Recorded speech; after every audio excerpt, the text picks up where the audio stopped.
This is about the new food strategy and what it might mean for farmers. The Sunday Times take on this is Johnson turns his back on green agenda. So this feature is relevant to what's known as the Landscape Recovery Scheme, and that is where Boris had promised to rewild the countryside, put in an £800 million budget to this. That looks like it's been scaled back to about 1% of the ideal spend or the originally planned spend to be able to do the job and justice. I think there's a few things going on. There's a suggestion that Boris is moving back from green initiatives, particularly post COP26. We are indeed living through a cost of living crisis.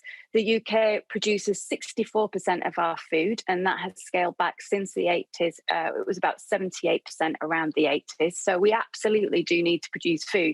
But I think we're looking for leaders here that can do more than one job at once. We absolutely need to look at climate change. We have got an absolute climate SOS, and I think it's absolutely within our rights to ask our government to be able to do both.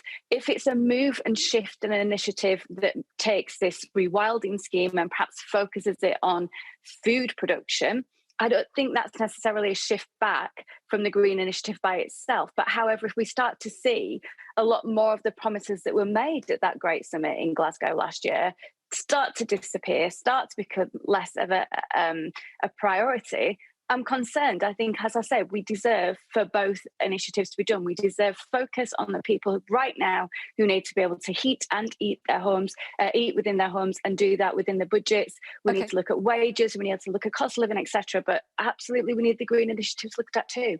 Emma, do you think that's right? It's possible to do both. It's possible to tackle the cost of living crisis, but also maintain those green targets.